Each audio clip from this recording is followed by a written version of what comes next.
코로나 사태가 100일을 넘기면서 한국교회에도 많은 영향을 미쳤습니다. 온라인 비대면 예배가 일상화되지 않을까 하는 우려 속에 다음 세대를 위한 신앙훈련의 문제도 제기되고 있는데요. 오늘 파워인터뷰 시간에는 주다산교회 권순웅 목사를 만나서 코로나 사태 속에서 제기되고 있는 다음 세대 부흥 문제에 대해 이야기 나눴습니다. 고석표 기자입니다. 목사님 안녕하세요. 네, 안녕하십니까. 코로나 사태를 겪으면서 지금 한국교회 모든 교인들이 코로나 종식을 위해서 지금 함께 기도하고 있는데요.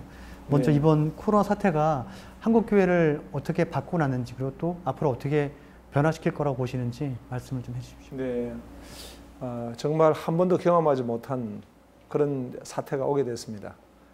우리 한국교회는 이 코로나 전염병으로 인해 가지고 정말 회집을 갖다가 중지하고 또 온라인으로 이렇게 전환하는 이런 초유의 사태가 발생하게 됐습니다.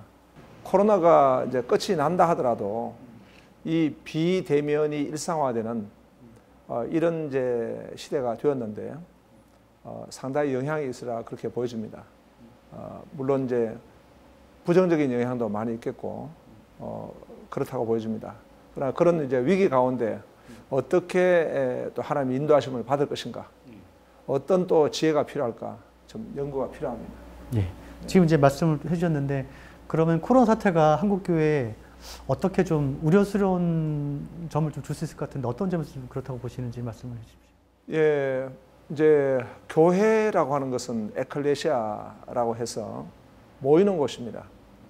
일단 모임이 중지가 된다는 것은 교회로서는 상당히 심각한 문제입니다. 더구나 지금 우리 한국의 코로나 이 감염은 또 이단 종파로부터 그렇게 감염이 되니까 또 세상에서는 그 이단도 교회라고 이름이 붙여져 있기 때문에 그런 이제 관점으로 교회를 보기도 하고 또 부정적인 어떤 그런 이제 분위기가 많이 조성이 되기도 했습니다. 그래서 이제 내적인 어떤 문제 또 그런 외적인 문제로 좀 나눠볼 수 있을 것 같습니다. 내적으로는 회집이 돼야 하는데 회집이 안 되는 이런 어려움이 크다. 외적인 문제는 대사회적인 어떤 시각에서 교회가 어떤 선교의 시로서 정말 사회를 살리고 희망을 제시하는 곳인데 교회를 경계하고 교회를 어떤 감염의 그 발원지로 본다라고 하는 이 시각들 이런 것들이 굉장히 그 교회 입장으로 봐서는 피해가 되는 것입니다. 예. 예. 지금 코로나 때문에 사회적 거리두기 이거 지금 한국교회도 좀 많이 실천하고 있는데 한국교회가 이처럼 사회적 거리두기 등을 실천하면서 공익성이라든가 공공성 이런 거를 노력해야 되는 이유가 있다면 뭐라고 좀 보십니까? 이제 사실 우리가 종교 개혁자들이 많이 직면했던 문제가 패스트 역병이었습니다. 전염병이었습니다. 그랬을 때에 그 종교 개혁자들은 어떻게 대처했는가 우리가 역사와 문헌을 통해 살펴보면은 그 종교 개혁자들은 이 교회는 이제 그 교육자들 중심으로 지켰지만은 성도들은 피신시켰다라고 하는 그런 내용을 살펴볼 수가 있습니다.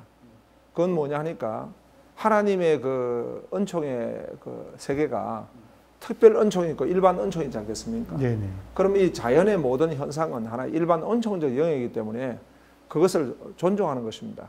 그래서 우리는 이제 그 보건과 예방의학을 존중해야 한다. 이것이 우리 일반 은총적 관점이다. 이렇게 보여지게 되는 것입니다. 따라서 우리 한국의 교회는 당연히 그런 의료 체계를 존중하고 거기에 대해서 우리가 협력하고 성도와의 어떤 사회를 갖다가 건강하게 대처하는데 이력을 했다고 보여집니다. 예. 목사님께서는 이제 다음 세대 부흥운동에 관심이 많은 걸로 알고 있습니다. 이런 코로나 사태 속에서 다음 세대 부흥과 영적 성장을 위해서 지금 한국교회가 가장 노력해야 될 부분이 있다면 어떤 게 있을까요?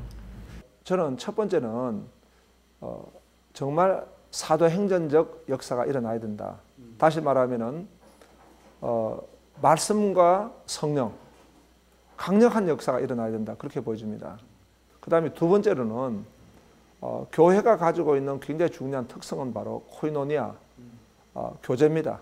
교제와 공동체입니다. 그래서 지금 이제 우리 아이들도 온라인 퀴즈라고 해가지고 다 이렇게 온라인 학습이 뭐 이렇게 상용화되고 이 세대가 이제 개인주의화되고 온라인으로 이렇게 가게 되기 때문에 공동체 의식을 다 잃어버리게 되었습니다. 그리고 이제 사람들이 사랑하는 그 삶을 살아가는 것도 잃어버리게 되고 굉장히 이제 어떤 관계적인 황폐함으로 인해서 영혼과 정신이 병드는 이런 지금 시대가 되어가고 있습니다. 세 번째로는 교회가 이제 이 4차 산업혁명 시대, 제가 이제 총신에서 강의를 하고 있는데요. 네네. 4차 산업혁명 시대가 이 코로나로 말미암아 더 빨리 왔습니다. 그래서 이 온라인의 공유 시스템, 스트리밍 시대가 오게 된 것입니다. 여기에 지금 이제 성도들의 문화가 열리게 된 것이죠. 오늘 세상의 문화가 열리게 됐습니다. 그래서 그런 이제 우리 4차 산업혁명 시대 또 애프터 코로나 이 문화를 적극적으로 교회가 수용해서 그 부분도 우리가 지혜로운 그 돌봄 사역으로 잘 대처해서 나간다면은 뭐 선교와 전도에도 귀한 기회가 될 것이다. 그렇게 보여집니다.